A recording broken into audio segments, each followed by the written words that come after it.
Hi, everybody. Um, Welcome to the next in our webinar series of trainings. This one is one of our more like family geared trainings, and we are going to, for the first time, be discussing one of the characters from our Heroes of Gaming. I will explain all of this to you, and you will know all of the things by the time we're done. All right. So, without any further ado, let's talk about things. So, this is the Heroes of Gaming series. Tonight, we're going to be discussing Sagan, who is our representative master in critical thinking. And we're going to be talking about critical thinking in board games.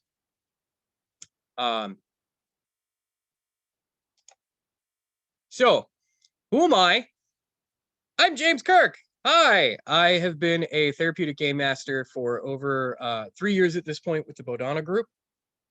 I've been gaming for 36 years and counting. As you can see, game master for most of them. I started at a very young age. And Gloomhaven is life, which is just, it's true. If you haven't played it, you should. And I don't know how else to help you if you haven't. Just go do it. So Bodhana is our services. If there's anybody that's watching this that has not seen one of our trainings before, doesn't really know a lot about us, we do offer a dearth of different programs. The one pictured here is one of our board game programs that we were running at a local game store called 6 Feet Under in New Holland. This was for kids and parents in conjunction with the Tommy Foundation. We were just running board games to get both kids and parents involved in this kind of thing, and demonstrate some of the very tools we're going to be discussing today. We offer consultations and trainings. We do have our 101, 201, and 301 training series coming up starting next month in January. There are spots available, so if you're reading this and it's before January 2021, you should look into that. We do have our annual Save Against Fear convention, which will be in October this year. It's going to be in York, Pennsylvania. We are really looking forward to this. We look forward to it every year, but this year we're hoping to be able to go back to having a live con mixed with some of the virtual stuff that we did this year. So obviously keep up with us for that. And then we do have a Wizards, Warriors, and Wellness book, which is sort of a guide, a compendium of sorts that talks about principles of therapeutic gaming with regard to RPGs. We do very soon have another volume coming out that is going to deal with board games. So, the Heroes of Gaming. I mentioned this before. It's also the title of our training. So, the Heroes of Gaming are characters that were created by the Bodhana group that embody the core disciplines that we build through gameplay. Okay, so over the years, as we've been talking about all of these different principles and things that we can work on, skills that we can build, things that we can teach, things that we can learn, we created characters to stand for social skills, education, resilience, initiative, critical thinking today, creativity, empathy, and dexterity. Now, at some point, we are going to be featuring each of those characters. But tonight's discussion focuses right on this little sneaky fox guy that's hanging out by the Bodhana tree. We know him as Sagan. Sagan is our critical thinking master. Okay, so the question, why are we here? What are we even doing here? Why are we talking about this? Right? So the goal here is, like, we're not just talking about critical thinking. We could talk about critical thinking all day. We want to talk about how it applies to games, both conceptually and also in practice. Some of the games that we're going to discuss, just examples that I have for you tonight. I'm going to talk about like some in-game situations to hopefully highlight my points a little better for you. But critical thinking is not this just nebulous cloud.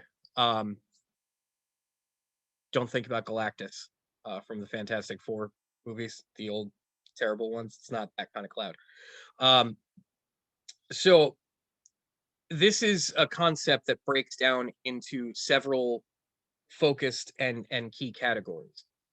So my hope this evening and what I'm aiming for here is that we can talk about those areas, kind of understand how each of those areas function, how they affect us. And then we're going to talk about how to be able to develop those skills, not only for yourself, but for kids, for other people that you're playing games with, you're trying to develop skills, at the table, doing some family game nights, that sort of thing. So let's talk about the basics of critical thinking. Okay, now critical thinking breaks down into the key component areas that you see here: analysis, interpretation, inference, explanation, self-regulation, open-mindedness, and problem solving. So analysis is not just taking a look at a situation on a game board, but being able to look at it and sort of break it down into the current situation and then what the components of that situation are. You're taking in the whole, right? Interpretation, you are then accepting that data and you are letting it marinate a little bit in your brain meats and come up with what you believe to be best courses of action. Through interpretation, we can infer or make assumptions, but educated assumptions based on a given situation. Um, Explanation would allow us to be able to not just explain the situation that's going on, but also be able to explain why you're making the decision that you're making. Why did you choose to take your army and just run right at the castle knowing that it was very heavily defended? Did you have a plan? Was it a good plan? Probably not. And if you did that and it wasn't a good plan, you're probably going to need some self-regulation, right? Because you're going to need some coping skills, some ways to be able to sort of deal with the decisions that you've made. Um, Open-mindedness is just, it's being open to your mind. I'm kidding. I mean, it kind of is. Open-mindedness is really accepting that there's other ways of looking at something, other ways of dealing with something out there, and being able to listen and take in this other data that might not necessarily be your own, um, and be able to add that to what you already know. Um, Ultimately, problem solving. You're looking for a solution for some type of issue that you have right in front of you. It's there, beyond the barricade.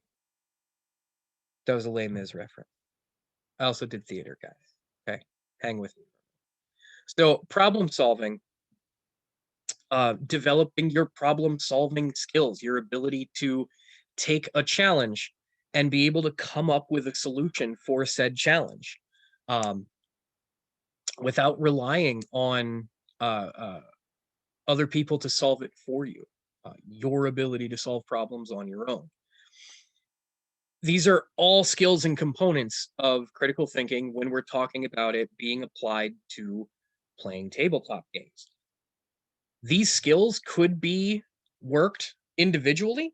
You could work each of them by themselves. More often than not, these skills are developed in conjunction with some of the other ones. You don't just work on interpretation. It's one facet of what you work on, but critical thinking runs throughout um, the whole gameplay experience, and you work on several different facets at one time. Before we continue, and it's just you and I, and you and you know, whoever else is watching this. You should know, little behind the curtain, at the Bodhana group, we have a running gag with critical thinking because Jack and I did a series of videos that are on YouTube, called Bodhana Cast, Gaming with Intention. And every time that we would talk about a game and we would want to break that game down into its core skill building competencies, the core mechanics, and we were going to say this game does these core mechanics better, or like the highest degree of these core mechanics, so these are the ones we're going to focus on. Guys, every single one of them was critical thinking, and I used to do the I know, critical thinking, yes, right? So it's very easy to sit back and say, yes, it's a game. Critical thinking is involved because you think critically about the critical situations that come up that you must think about in a critical fashion for thinking, right? So it's there, okay? But what we're going to do is we're going to talk about a little more of the specific ways that this works, right? Some of the strategies that you can employ to develop your critical thinkingness. That's a word now. You're welcome. These are things that you can do while you're working on any of those core mechanics that we just discussed. Okay, any of the parts of critical thinking, you can use these exercises to help you develop them. Asking some basic questions: the who, what, when, where, why is Gamora? All of those types of things. Ask away. You know, develop your basic understanding of a situation. If you don't have a good foundation to be able to approach whatever kind of problem or situation that you're trying to think critically about, it's not gonna be very effective, right? So another thing that we want to do is we want to question basic assumptions. Okay, don't just always take for granted that the sky is blue. Sometimes it's red when the world's going to end, but sometimes it's red, right? Or it could be purple. Sun's going down, you know? So don't always assume that something is the way that it is. You want to continue to question basic assumptions. Again, you are developing your understanding of the world around you, okay? So in the game world, in tabletop world, that world around you is the board or the game area or the play space that you're in. Okay. So question basic assumptions. Don't just assume that things are always going to be the way that they are. I know there's rules, and I know that those rules keep games going and keep them trudging along in the trugging. I'm making up all kinds of words today. Trudging along in the direction it's supposed to go. But don't. Situations change. Be aware of your mental process. As you're thinking through things, learn how you think, learn how you approach a problem. The reason that I say this is because another useful tool is being able to adjust your perspective. If you understand the way that you think about something and the way that you approach a problem, it becomes easier for you. Remember, open-mindedness, thinking about other ways to approach a situation and then digesting that information and being able to adjust your perspective. Maybe something isn't the way that you assumed that it was going to be. Huh, that's new, right? So now you have to adjust the way that you're approaching it. But if you're not aware of your own mental process, you're not aware of the steps you're taking to get there, right? We have an issue when we try to critically break something down and we try to really think or process something. We have our own bias. We have our own way that we do things, the way that we see the world, the way that we think about things. This is even rigid with gaming. We think about the way that things are, and that's the way they are. This is especially true for kids because once kids learn something and they take it as truth and they take like this is the way that it is. We're all creatures of habit, right? So especially for younger kids, they develop routines, they develop set patterns. When you start upsetting that apple cart, oi, um, be prepared, right? Buckle up. It's going to get loud in here for a minute. Okay. So being able to develop the skills necessary to not only understand how you approach a problem and adjust your perspective, but also be able to understand that with that perspective comes assumed bias. The thought process that things are the way they are because that's the way that I was told that they are, and that's the way I've experienced that they are, and nothing changes. Um, while you're adjusting your perspective, it is also valuable to try to think about things in reverse. Don't just always take starting with what's the problem? How do I get to the solution? Afterwards, try to practice walking through the steps that you took from the other way. Okay, this is what happened. One thing that I like to do is, was there a better way to do this? Was there, if you're dealing with resource management, a game where you have limited resources, maybe you got by, but maybe you got by like the skin of your teeth and a little bit of luck involved, right? So when I'm learning something, I might go back and I might say, okay, this is what I ended up with, and I know where I started. What did I do to get here? And was there something I could have done in that process to make this end up better? Right? Could I have been more efficient with my resources? Perhaps I would have had a little more in the tank at the end of the game in case something bad happened. If this sounds familiar, it's because all of our parents told us to open savings accounts when we were kids. Sure, I did. Yeah, I had lots of magic cards, and then I sold them. But leading up to that, sure, yeah, I'll open a savings account. Sounds great, Mom. Right, so think about things in reverse and think about how you got to where you were from the solution to the problem, and analyze it backwards to see if maybe there was something you could have done differently. Also, remember, a useful tool is developing some foresight. Learn from your past experience. Okay, it's not that bias doesn't inform our decision making process, but if we can take some of what we have learned up to this point and develop some think ahead skills, a little bit of preparation. Yeah, huh? Huh? Preparate. Okay, yeah, you get it. So develop your ability to be able to look forward, to be able to see ahead, and to be able to maybe even predict some of the outcomes, um, based on your ability to read already seen signs. I I only have to see a yield sign once to know that I need to hold up if somebody's coming the other direction. That's a learned process, right? So you develop that ability. You develop the ability to be able to kind of look ahead, as you get more familiar with the terrain that you're in. Super important that regardless of the strategies you use, and regardless of what you're developing, no one at nobody, maybe philosophers, and maybe only some of them, nobody thinks critically 100% of the time, right? Like sometimes we need to turn our brains off and just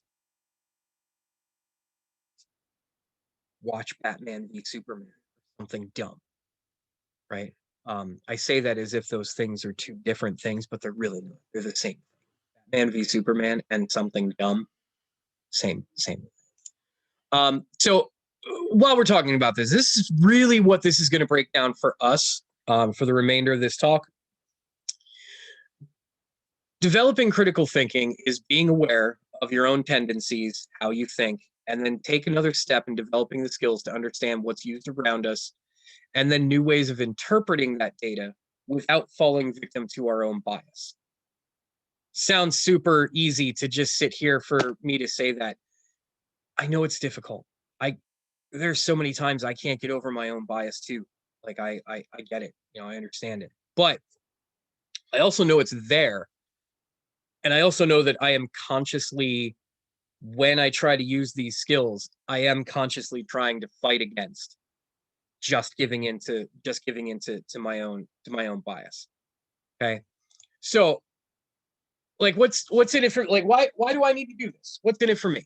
What, when our math teacher said, you need to learn this because you're going to use it one day. And we went, oh, yeah? Yeah, when's the last time you used algebra?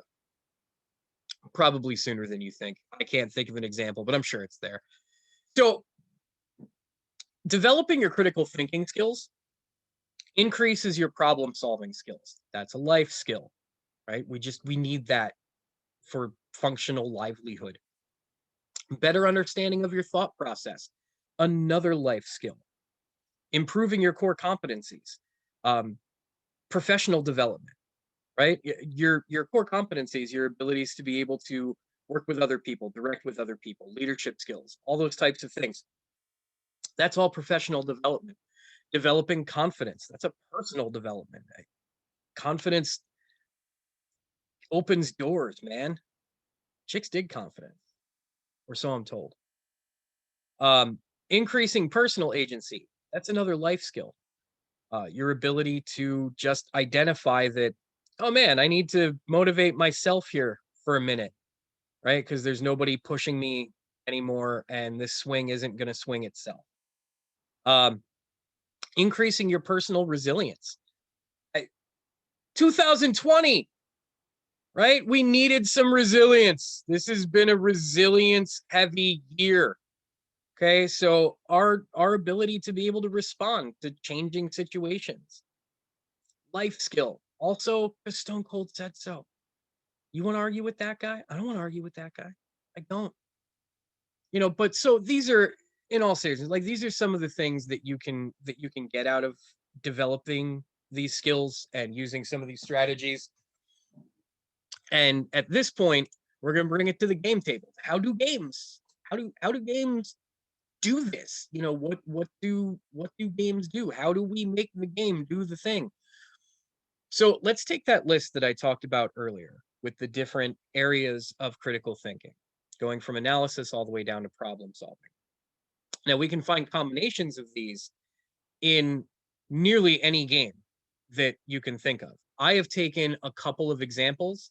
One is a classic game. One is a very family-friendly game. And then one is what I consider to be like one of the more modern style of board games, because I wanted to show you guys like a variety of different things. And I want you to understand that these skills that I'm telling you, they really do stretch from beginning to modern day. So we're going to go through 3 examples.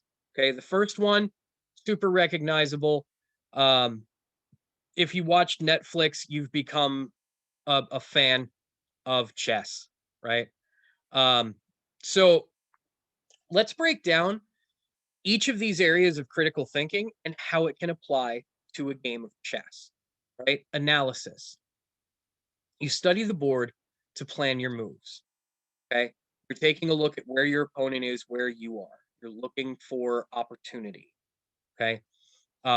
You are analyzing the environment, the environment being what is inside that giant square board. Interpretation. So you change your plan based on your opponent's moves. Okay. You are watching what your opponent is doing. You are interpreting their movements and then allowing that to then inform on your decision making to best counter said things. Right. Now, bear in mind, and I know if you play chess, because I play chess, and even when I type this, I'm sitting there going, but you need to think like 7, 8, 10 moves ahead. Like, why? I know. Bear with me. Okay. That's where we're going to get into inference, right? So making informed opinions about opponent's next move.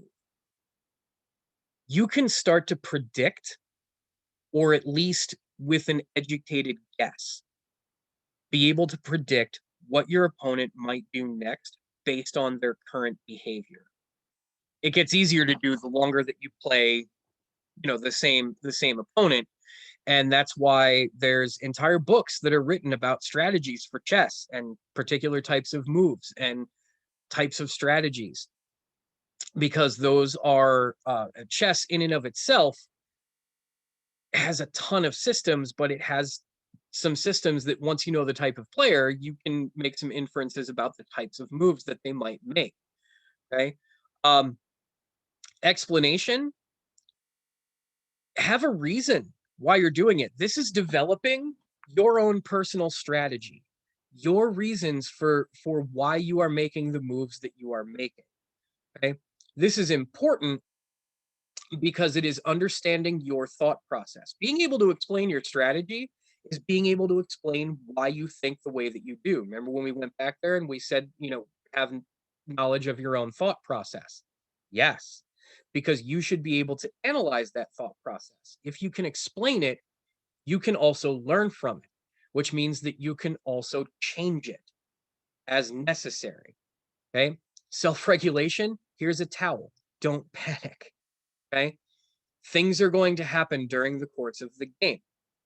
As things come up, if you are not calm and you start getting agitated or excited, or like you start to panic, you make mistakes. It's just how it happens. We know this. Right? Even boxers will try to do things to throw their opponent off or get their opponent out of their rhythm, because when you are out of rhythm, you make mistakes. Okay, so make mistakes, but don't make them because you were panicking. Okay, make them because you just made them. Oops, we're humans. Things happen. Um, be open-minded. When you're doing that explanation thing above you, be open-minded enough to be able to understand or admit, oh yeah, dude, I screwed that up there. You have a better idea than I did. Be able to take in other folks that might be able to show you the ropes, might be able to show you something different, be able to recognize where you stepped wrong. Problem solving. You can get yourself into a bad spot, and all of a sudden now we've got to have some resiliency. We've got to be able to figure out how to get ourselves out of that jam.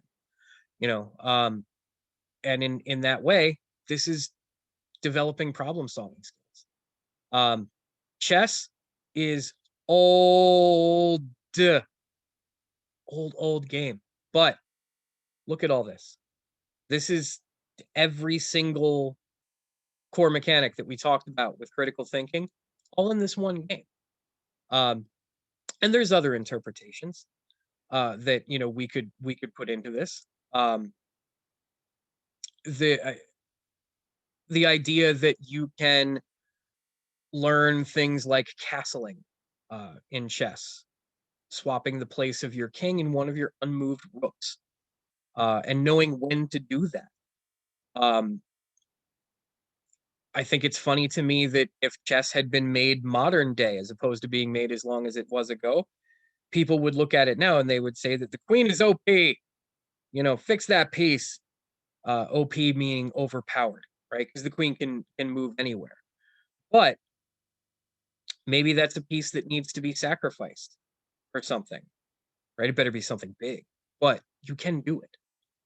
So there are lessons that can be learned from this game, but it takes developing some of these critical thinking skills while you're sitting down to be able to really get out of it what you can put into it. Um, my dad taught me how to play chess, and I lost repeatedly for a really long time.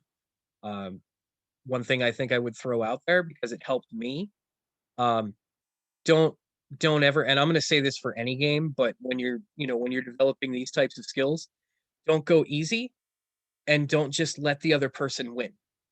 No, nobody learns anything by doing that. Seriously. Go with your skill level. Um especially if you're playing with, with your kids or with other kids. Go at your skill level. If you're going to keep playing with them and they want to keep playing with you, they'll catch up. They will, and then they'll surpass you. And that's amazing. At least I assume that that's how my dad felt. I would like to think that's how my dad felt. That it was really great. Not that he went into his study and just, had a moment and took a drink or something. So that's the kind of stuff that we can get out of a game of chess, right? So let's move on to something a little more family friendly and recognizable. You can be a winner at the game of life. They didn't actually pay us to do that. That was me. Okay, so notice, first of all, that I only have five bullet points here where there were 7. Remember, not every game is going to cover every single facet of critical thinking that we're discussing here in a fantastic manner. Some games can do certain things very well and not so great for some others, or it's just not as strong as far as the game mechanics goes. So interpretation during the game, being able to understand how effects on spaces as you're moving change your overall positioning in the game. Game of life is a game of choices, right? It starts off almost right away. Do you want to follow the workforce and take this really short thing around? Or do you want to go and get your college degree and do all this stuff and you built up some debt, you come around, you get to the same place that the other person got to? Are you in a better position than that other person that didn't, get their college degree? I don't know. The rest of the game is gonna find that out, right? We don't know that in the beginning, but being able to understand how those choices affect you through the game. This whole game is a game of cause and effect, and it's learning how the decisions that I make and the consequences of those decisions inform where I end up. Important note, and I know he's not here, but I'm going to cite a Jack fact here because we had a discussion about this. Actually, I think specifically when we were talking about this game. Understand that when I say consequences, right, consequences for actions, I don't mean bad consequences. I don't mean everything negative that can happen. I can buy a lottery ticket, and the consequence of buying that lottery ticket was I won $50. Consequences are just the things that happen when you make a decision or when you put an action out there in the world, right? Good or bad, it's still a consequence of that action. And one thing I really like about this game, for as simple as it is, now you might even, you might find it hokey or whatnot, but I mean, really think about it. Think about all the things that go into this game that give you practice on cause and effect relationships. That explanation component that's down here a little further on the slide. Define cause and effect relationships with choice. You know what the game of life had that I really have not seen any other game have on tabletop? Insurance, right? Home insurance, auto insurance, fire insurance, life insurance. Are you going to buy it? I don't know. So I decide not to get auto insurance, right? What kind of piece do you use to move around the board? It's a car, right? So I put my little peg in it. I'm in a car. I'm going to be in a car for the rest of the game. Would you like auto insurance on that car? No, I'm good. I'm good. I want to save my money. All right. So remember, auto insurance was like $400 back there or something. Let's say $400. That sounds like a good number. All right, so you're moving, doing stuff, going around the board. I can be a winner at the game of life until I land on this spot where I got into a car accident. And it's going to cost me $2,000 unless I have auto insurance, at which point it will cost me $200. Oops. Probably should have gotten my car insurance. Right? As a kid, you got it because mathematically you were like, well, I don't want to land on that space in 20 minutes and then spend $2,000. We don't think about the fact that that simple lesson later on, and we'll add things like, insurance companies, rah, rah, rah, rah, rah, right? But the simple idea that if you get in case plans, should something happen, it will help you later on for the in case action if it occurs, right? It seems silly, but you do it because it's a good idea. It's the right thing to do. Foresight. Huh. I remember somebody mentioning that earlier. Looked a lot like me. Yeah. So being able to identify and explain cause and effect relationships is probably one of the most key components of this game. Inference, being able to understand possible outcomes of decisions. When you play the game and you start to learn stuff and you go back and you play it again, are you going to get auto insurance the second time? Yeah. Yeah. Are you going to be prepared for having kids?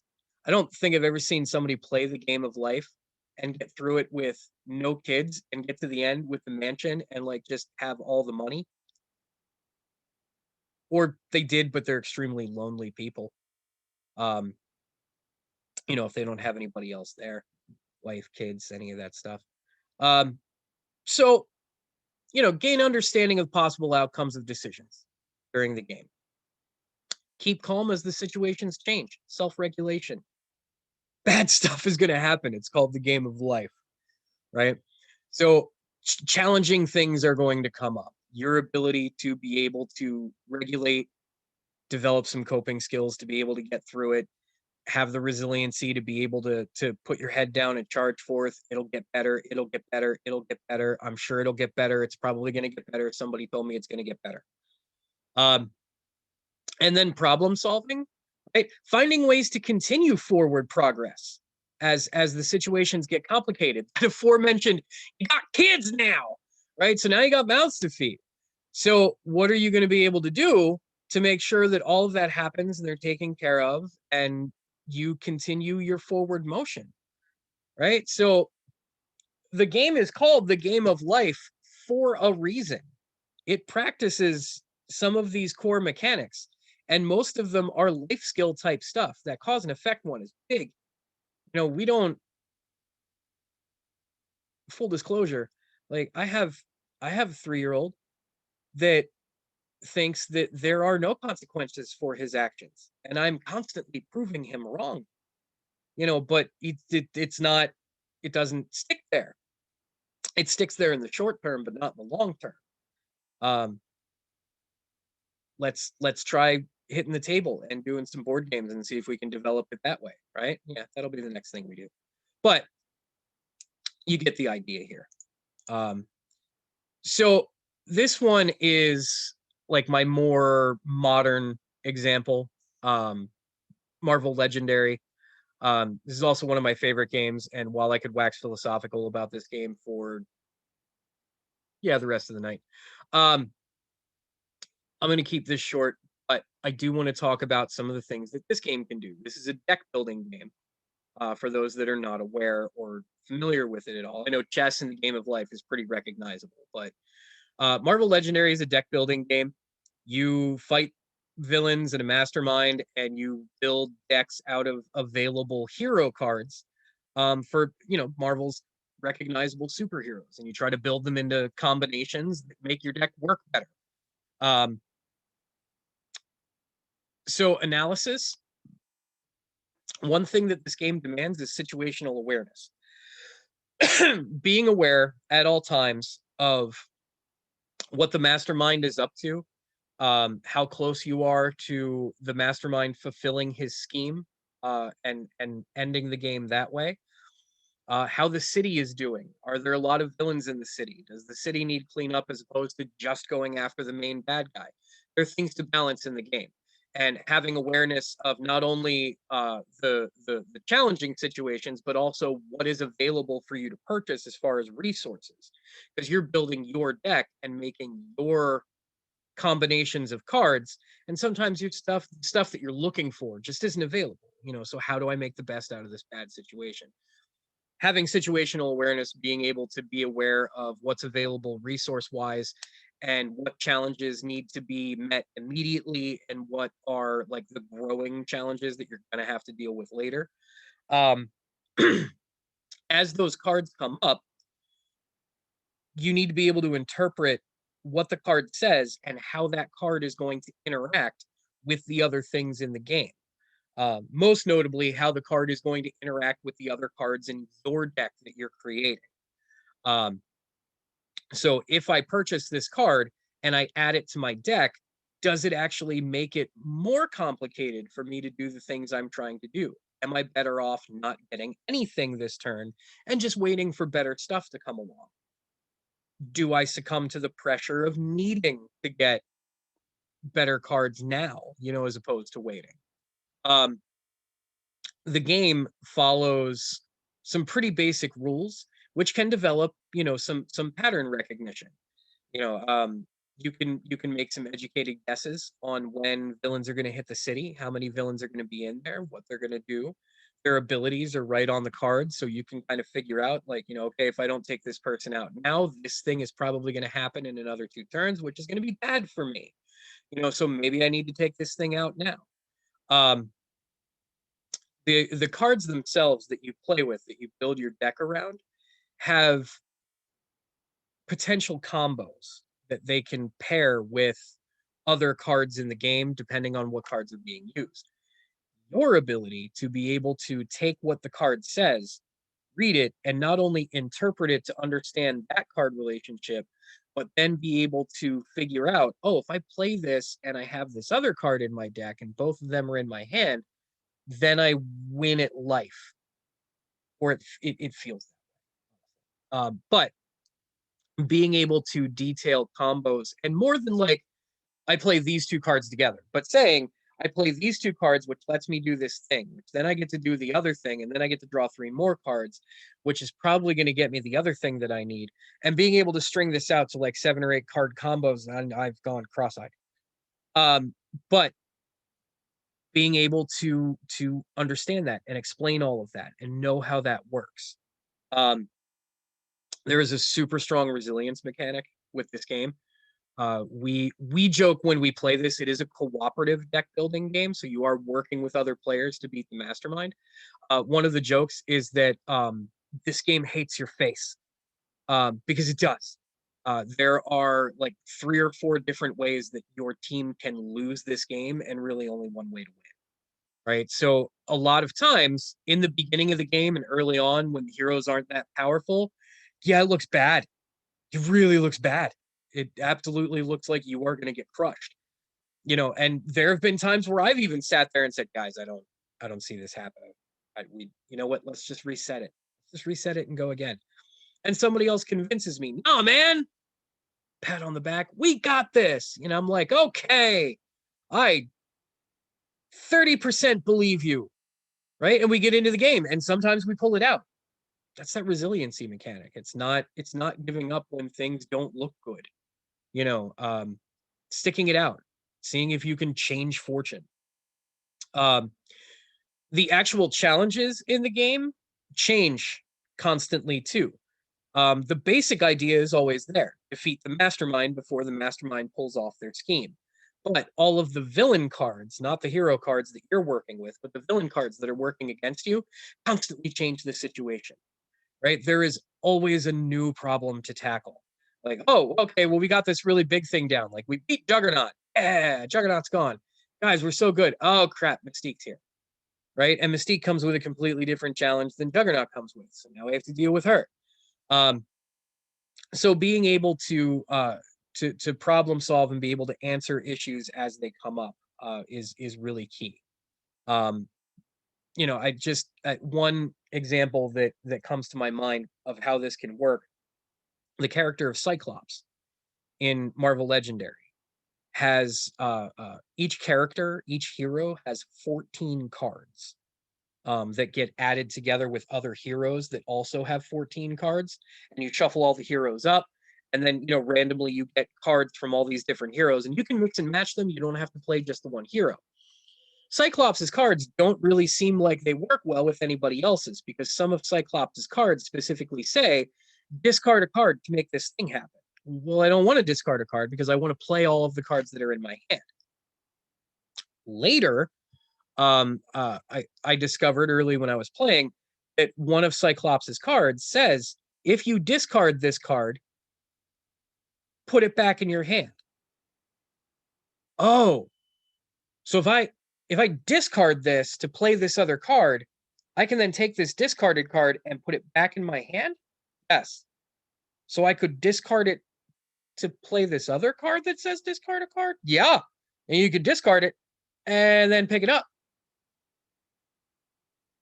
Yeah, it's just simple things like that. But that's what this game is built off of. It's built off of finding these really cool card combinations that work out in the favor of the player, and being able to kind of stack your deck, so to speak, with the cards that you need. You know, and sometimes it does take not getting any resources that turn, because you don't want to make your card deck too big, because then you have less of a chance that you're going to get to the cards that you need to get to. So some of it is resource management too, right? Um, that all goes toward these processes of critical thinking that I'm talking about. So let's talk about having this at the table, right? So kids in the family are going to have some resistance to this. I know it sounds crazy. Just go with me here, okay? Let's pretend that they didn't just immediately embrace the idea, okay? So some complications that you might run into, just not really into. I mean, we get that, right? As adults, we get that. We just have days where we're like, eh, yeah, I kind of just want to sit here and see how many times I can crack my knuckles today. I know it's, you know, I just want to see. I'm not gonna. Yeah, I'll do the laundry tomorrow. I just want to see how many times I can crack my knuckles. You know, so not really into it. Um, Feelings of being wrong all the time is kind of a big one. I've run into this myself. So you're trying to teach somebody mechanics of critical thinking, and you're going through and you keep telling them, okay, but think about it this way. Okay, now think about it this way. Okay, but is there something you could have done differently? Right? And you're constantly like, one more thing, one more thing, one more thing, right? You keep adding it on, and at some point, it just breaks them.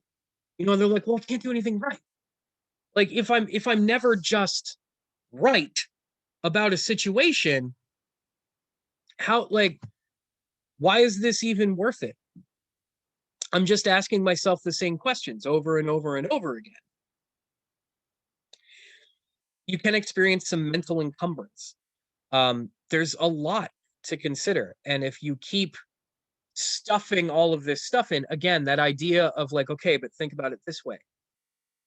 Okay, but was there something you could have done differently?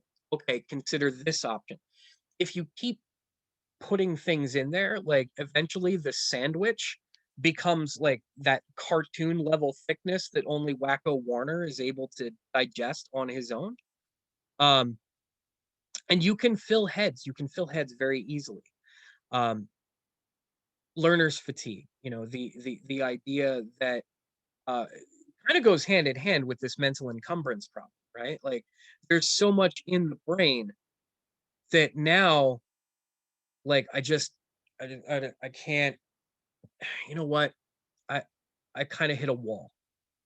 Again, we say that as I say that. I'm not going to say all the time, but whenever I'm done, I've hit a wall, comes out of my mouth, and that signals I need a minute. Can we take a fiver? Can we put this down for a minute? Because they might be really into learning, but as we learn, that expends energy too, and we only have so much capacity for doing it before we need to take a break. And it's not because it's not interesting. It's not because we're not successful at it. It's because we also need time to digest the information that we're taking in. Part of learning is being able to not just keep hitting and hitting and hitting and hitting the concepts that you're trying to learn, but being able to then step back, let your brain rest, come back to it, and see what you've retained. That's learning. That's the process. Once you can retain the knowledge that you have ingested, that is a learned thing. Something else that I've experienced while teaching kids is oppositional defiance. Right? Sometimes when you try to do these things and you think you're having fun and they look like they're having fun, it's a hidden kind of fun, because their fun is doing just what you tell them not to do, or they want to do the opposite of what you're trying to do because that's the game. They didn't tell you that's the game that you were playing when you sat down. You thought you were playing Stratego. Nope. No, they're playing Let Me Go. And to do that, they're going to do the opposite of the things that you are trying to get them to think about. They'll repeat a lot of the same things that you say. They will do the exact opposite, like, well, I'm sitting here and I'm going to take my turn and roll my dice and play my cards. No, you're not. You're not going to do any of that. Yeah, see, I just played a card right here. No, you didn't. Yeah. So when complications arise, and they always do, there are ways to deal with this. Some strategies for coping and some ways to be able to answer some of these challenges. And one of the things that I deem this the discussion ladder, right? But I think it's a very digestible approach for developing critical thinking skills. It's the idea that you are practicing exactly those core mechanics and understanding the thought process simply by talking them through in a pattern that they understand, right? So I'm sure that you may have even had experience with kids that do this. Okay, so first thing you're going to do is you're going to roll the dice. Why? Well, because that's the first thing you do. Why? Because that's what the rules say. Why? Right? So instead of you pulling your own hair out, instead, as you're teaching these things, say, hey, so you chose to move your pawn closer to home instead of moving a new pawn out, right? Like you're playing Song, right? Why did you do that? Well, because I wanted to. Okay, but why did you make that decision? Well, I don't know. Okay, so you saw the card come up, you played the card, and it was, it was a 4. And you could have brought this person, you could have brought this person out. So what made you do the other thing? Do you feel like that's a better position for you to be in? Give it like little steps along the way. If they start to get frustrated, you can back off of it at any time, right? You're not locked into anything. Okay. But it allows you to talk about it in these little single steps, kind of like building rungs on a ladder, right? To go up to eventually, when it works out, to be able to get to, oh, I did it because of this. Okay, cool. Using visual aids. Sometimes when we're talking about these concepts and these examples, it's not you don't want to just sit there and talk at them. We talked in a previous training that we ran about teaching board games to kids. There are different types of learners. Some learners are not talk at me learners. Some of them are visual learners. They need something in front of them. So being able to take those same game pieces, or they've made a decision in the game, and being able to point at it while that game is in front of them and use it as a visual example can be very valuable, because they will learn better if they can visually see the thing sitting in front of them as opposed to just talking words. Take a break if they're getting overwhelmed with something. Breaks are not, just for cars. Um, my daughter is she's 6 years old and autistic. And one of the things that she developed early on as a coping mechanism, we thought when she did this, because she used to use just sign language, we thought that she meant break up my food. But she started signing it in other situations. And it turns out when she started feeling overstimulated, she would say, sign language, I need a break. Right? So take breaks. It's okay. We just talked a minute ago about mental encumbrance and learner's fatigue. Kids' brains are going to get very full pretty quickly, right? So take breaks along the way. You can talk about the first couple of things of a concept. You can talk about a decision that they made during a game and talk about the first couple of steps and be like, okay, it sounds good. Tell you what, why don't we keep playing? And if it comes up again, we can talk about it when it comes up again. Let it come up organically so that as it's happening, you can have the rest of that conversation without front loading all of it and then making them feel overwhelmed. And remember, the idea of talking through consequences, both good and bad. Why did this happen? Understanding cause and effect. That does so much for being able to inform our thought process, how we got where we were, being able to develop our explanation skills, our resiliency, all of those types of things. Talking through the end result. And for the love of God, positive reinforcement. Okay? This is critical thinking is not a immediate results kind of lesson.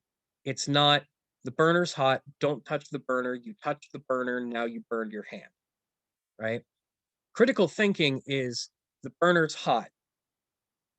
That's because I turned it on and there's gas going through it, or because it's electric and it's heating up the surface. Now that surface is going to get really hot. Your skin is not made for that type of contact without damage. So if you touch it, you are going to injure yourself.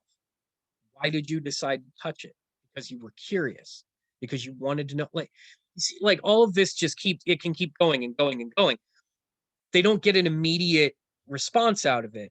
So if you don't reinforce that what they're doing is the right thing or that they're on the right track for developing these skills, they will stop because it's frustrating, and it can be frustrating.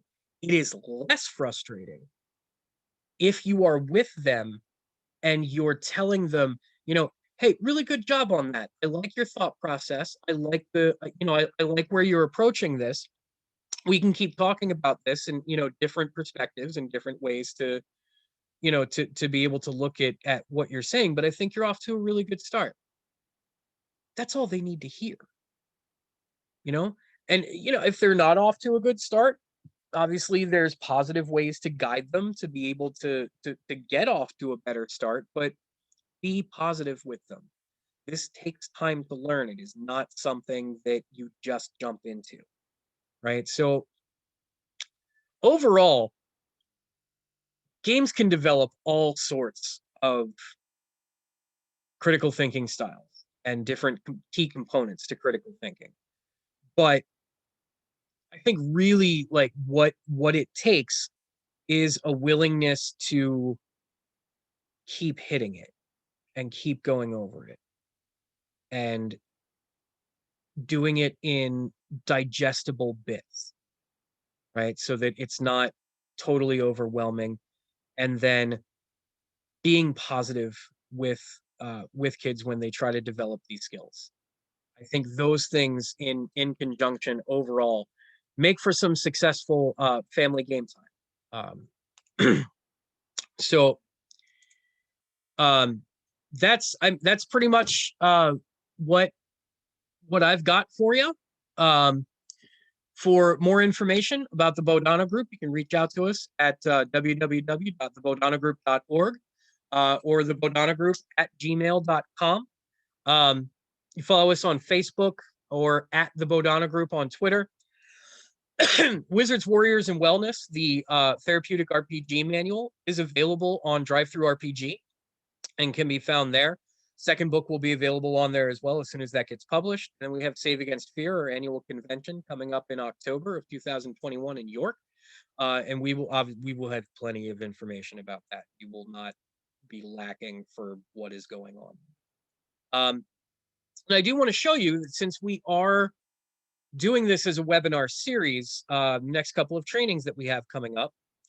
January 3rd, we are next week going to have Jack conducting a safety tools training about the different types of safety tools that can be used for tabletop games, how to use them, why they're important, all of those types of things. I will be back with you in 2 weeks with my special guest, Crystal Mazer, who is an educator herself and has done a lot of publishing for different game companies. Crystal and I are going to be talking about the next character in our Heroes of Gaming, Krista, and we're going to be going over educational games and kind of what makes a game educational as opposed to, I learned a thing today, like what denotes education? How can you use that as a tool? Jack is going to be presenting our next Behind the Screen for No Thank You Evil. It's a wonderful kids RPG that Jack is, like we are in love with, but Jack is an ace with that system and has a lot of really cool stuff to talk about. And then toward the end of the month, we are going to be doing a training on social deduction gaming. And we are going to have another special guest for that. Mr. Kirk Covert of Smirk and Dagger Games is going to join us to talk about the ideas and the concepts behind social deduction gaming and trying to figure out if your friends are lying to you. So I am at this point going to shut off that. I want to thank all of you for joining me this evening. Usually there's a couple of us talking, but tonight it was just me. I hope you've enjoyed this, and I hope that it's been informative for you. You can reach out to us through any of the avenues that I mentioned. If you do have any other questions, we'll be available for that. I want to thank you again for your time, and happy gaming at the table or otherwise, and we will see you very soon. Bye-bye.